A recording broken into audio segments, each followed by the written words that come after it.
Hello and welcome to GeoBiz. We are here catching up with Steve Ambrosini, Executive Director, Integrated Justice Information Systems Institute. So just wanted to understand, what was the thought behind the setting up of IJIS? Well, the IJIS Institute was set up as really a follow-on to something we call the Industry Working Group, and its purpose was to really bring industry and government closer together to create better results. Better results in the markets, better results in services to citizens.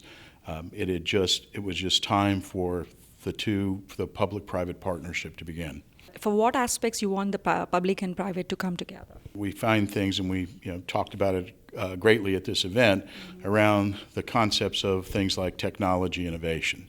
And because government is in somewhat of a limited space in terms of how fast they can move and the kind of things we can do in the research and development world there, industry tends to run along at a faster pace.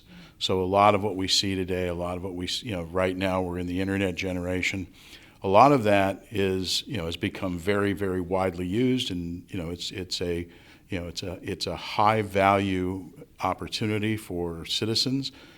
Government needs to be able to take advantage of those same capabilities. So by bringing the two together, we look to find both the responsibility of government and the leadership of government to work with industry in the application of technology innovation. How does geospatial information and geospatial technology play a key role in your activities?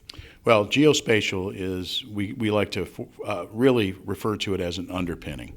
It crosses everything we do in the private sector and in the government sector. So the technology now has come to a point where we can even be thinking revolutionary about how we use geospatial information and how we use the technological capabilities that are out there today to bring that information into the mainstream of work that we're doing today in government. The IJIS Institute, we focus very heavily in the realms of public safety, criminal justice, national security, law enforcement. In all of those areas, something we call place-based theory is a real high consideration for everything we think about doing. The understanding of where things happen and when they happen, and then the correlations to all the other variations of information that come into the process of responding to emergencies, investigating crimes, due process, and the prosecution and adjudication of criminal cases and those kinds of things. That information becomes really an important part of not only the resolution of those types of events, but also provides us with new information and continually advancing information around understanding where things happen, understanding how our cities operate, understanding, if nothing else, where criminals and where they're located, and what they do in those areas of our cities. How does your typical programs are organized?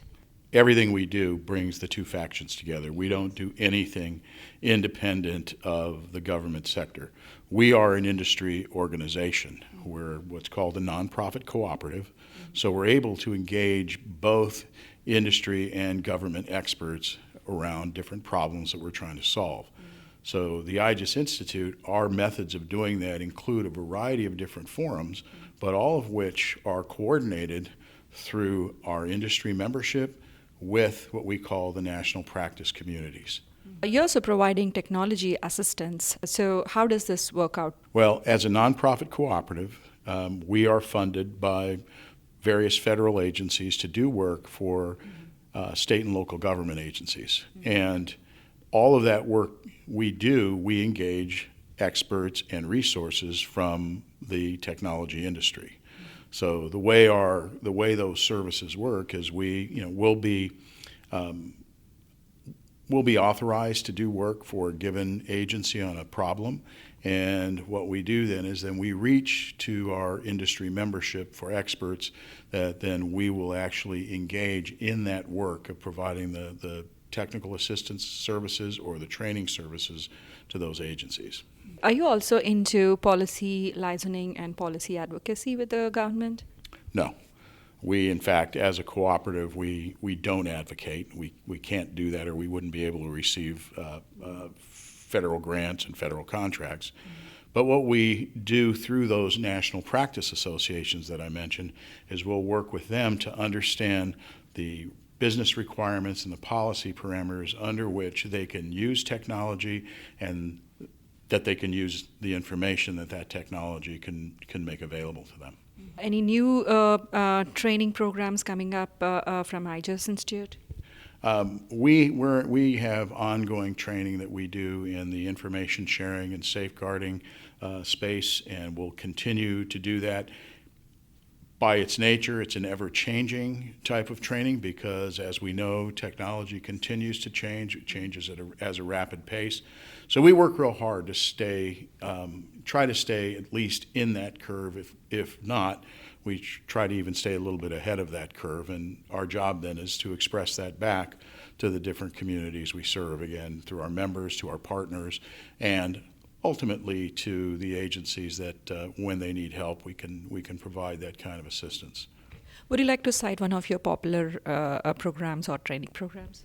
Well, probably the most, where we're most involved today is in the area of information interoperability. And we are working through an organization called the Standards Coordinating Council, which brings together practitioners from the different domains we serve, law enforcement, the corrections community, the courts. And in that work, what we're doing is the Standards Coordinating Council that's what IJIS brings to the Standards Coordinating Council. What we gain out of the Standards Coordinating Council is a working forum with the international standards community, with engineering partners, and with the national practice community. So we are, it's very mission focused, but what we're doing right now, probably that's most substantial, is actually now looking at creating an enablement capability for us to actually be able to package some of these things and be able to provide standards-based interoperability solutions to industry. Okay, fantastic. Thank you so much, Steve. Thanks for sharing your activities. Well, thank you for having me.